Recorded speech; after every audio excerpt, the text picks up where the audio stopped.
Medical research has been a great benefit to the world's population. Discovering new treatments and medications in order to fight the growing list of medical ailments that affect the human body has created a safer and more healthy world. The patients participating as research subjects usually benefit from use of a new drug before it's placed on the market, and those opportunities have given many a second chance at a healthy life. Sometimes, though, the doctor does more harm than good.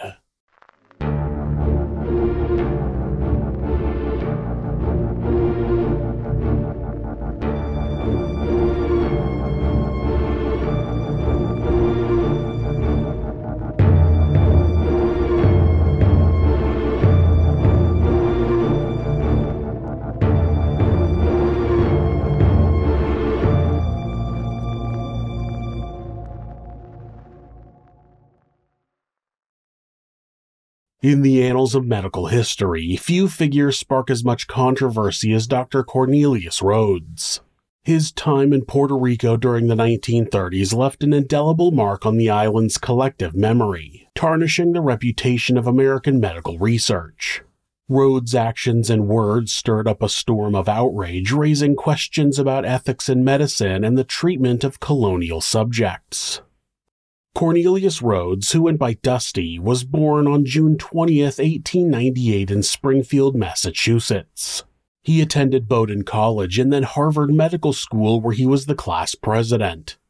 After he graduated, Rhoads did his internship at the Peter Bent Brigham Hospital in Boston. While there, the doctor himself contracted tuberculosis. After recovering, he embarked on his research career by publishing a paper on the tuberculin reaction with Fred W. Stewart, who would become his longtime colleague. His early collaboration set the stage for Rhoads' future endeavors in pathology and medical research. Rhoads' academic path led him to Harvard, where he taught as a pathologist and conducted research on disease processes. His work at the prestigious institution helped to shape the understanding of various medical conditions and honed his skills as a researcher. In 1929, Rhoads' career took a significant turn when he joined the staff of the Rockefeller Institute for Medical Research, now known as Rockefeller University. Working under Simon Flexner, Rhoads also served as a staff pathologist at Rockefeller Hospital. His early research interests were diverse, encompassing both hematology and poliomyelitis. In 1931, hematologist William B. Castle invited Rhoads to join the Rockefeller Anemia Commission. The commission was part of a larger initiative by the Rockefeller Foundation's Sanitary Commission in Puerto Rico through the International Health Division. Castle's research focused on pernicious iron deficiency anemia, particularly as caused by hookworm, which was endemic of the island at rates of 80%, and tropical sprue. The Commission's work in Puerto Rico was significant, with more than 200 patients under their care. However, it's important to note that these individuals were primarily clinical studies whose conditions were studied to advance medical research rather than traditional patients. Rhoads' approach to research in Puerto Rico was notably different from his predecessors. While Bailey K. Ashford, who had begun efforts to fight hookworm on the island in 1900, actively sought collaboration with Puerto Ricans by training doctors and educating the public, Rhoads adopted a more detached approach. He made use of Puerto Rico's relative obscurity to conduct experiments that would have been more difficult to carry out in the continental United States.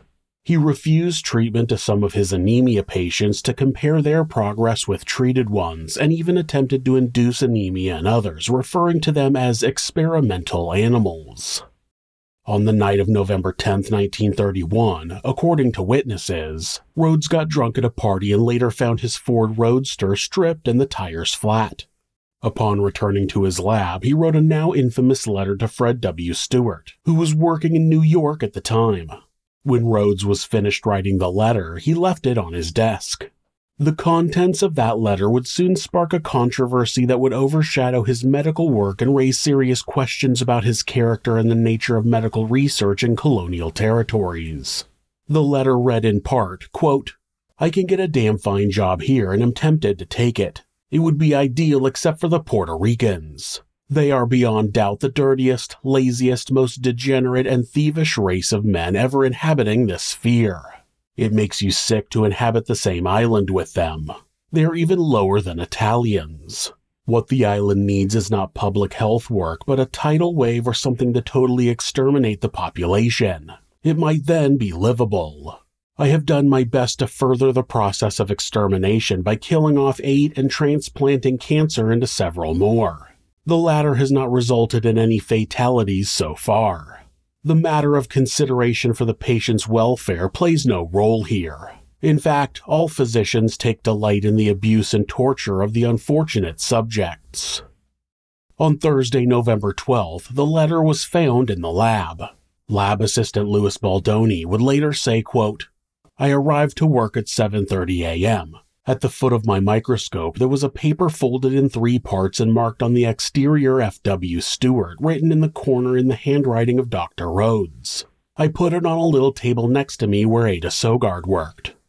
Sogard was another lab assistant who picked the paper up and read it. It wasn't long before the unmailed letter was circulated among workers at the Anemia Commission. When Rhodes learned of that, he hastily called a meeting of all staff and doctors to make a public apology. However, the situation escalated when the lab assistant Baldoni resigned at the end of December, citing fears for his safety. He went on to explain, quote, "The fear of losing my life because of poison or in another form, and the uneasiness that I had felt upon seeing that a horrible crime was committed without giving corresponding punishment to the doer of it, and fear that a system existed to exterminate the Puerto Ricans in this form that no one could suspect, in the way that Rhodes described in his letter, and when I saw that no one in the hospital had began the needed investigation before a situation of life and death for all, I gave my resignation to Dr. Castle." In January of 1932, Baldoni gave the letter to Pedro Albizu Campos, president of the Puerto Rican Nationalist Party. Campos took action to publicize the incident. He sent copies of the letter to various international organizations, including the League of Nations, the Pan American Union, and the American Civil Liberties Union. He also distributed it to newspapers, embassies, and even the Vatican. Campos went a step further, writing his own letter that accused Rhodes of being part of a U.S. plot to exterminate Puerto Ricans. The letter gained significant media attention. On January 27th, a photograph of Rhodes' letter was published in La Democracia, the unionist newspaper of Antonio Rafael Barcelo, along with a Spanish translation. On February 13th, El Mundo published the entire letter in both Spanish and English. When the letter became public, Rhodes, who had already returned to New York, released an official response to the media and the governor. He insisted that the letter was meant to be a joke, calling it a, quote, "fantastic and playful composition written entirely for my own diversion and intended as a parody on supposed attitudes of some American minds in Puerto Rico."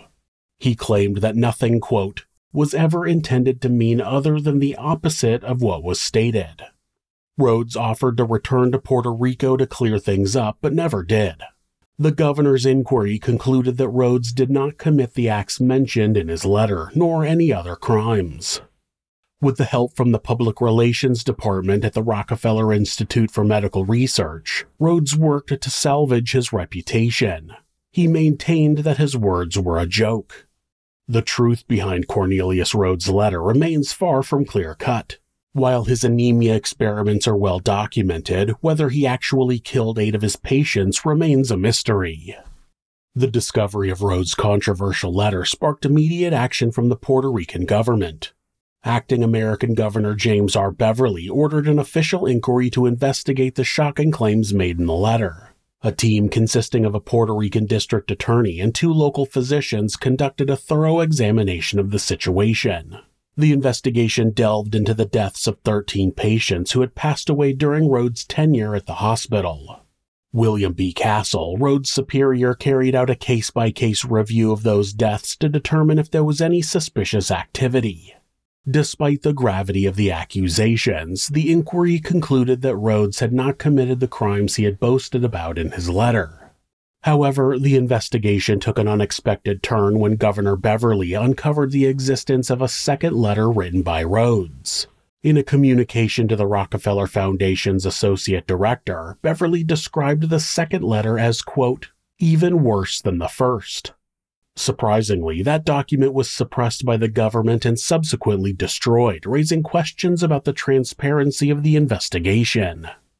The Rockefeller Foundation, concerned about the potential damage to its reputation and its working relationships with medical organizations in Puerto Rico, swiftly launched its own investigation. The Foundation was also wary of attracting criticism from opponents of human experimentation in the United States. To manage the public relations crisis, the Rockefeller Institute enlisted the help of Ivy Lee, who handled public relations for the Rockefeller family. Lee and a team at the Institute embarked on a campaign to defend Rhodes' reputation, recognizing him as a promising researcher. The Rockefeller Foundation's investigation, like the Puerto Rican government's inquiry, was unable to uncover any evidence that Dr. Rhodes had exterminated any Puerto Ricans. That conclusion, combined with the efforts of the public relations team, helped to quickly fade the controversy in the United States after the release of the Attorney General's report and the Rockefeller Institute's findings in 1932.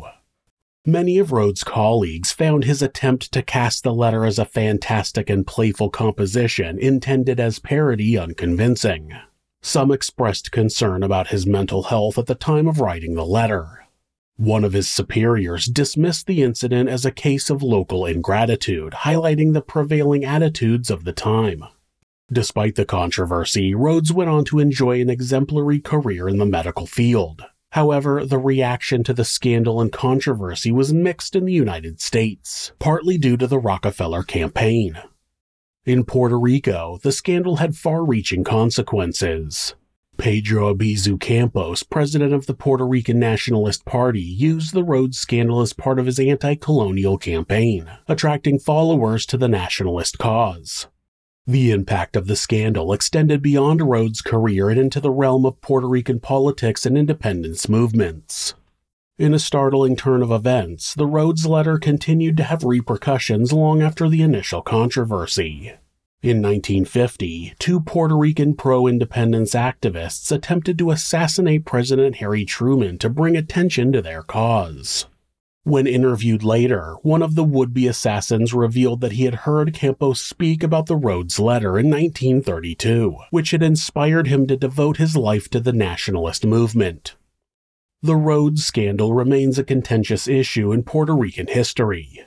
In 1982, Pedro Aponte Vázquez, a Puerto Rican social scientist and writer, uncovered new information in the Rockefeller Foundation and other archives that cast doubt on the earlier investigations. His findings suggested that the old boy attitude prevalent at the time may have influenced the acceptance of investigative reports without proper scrutiny.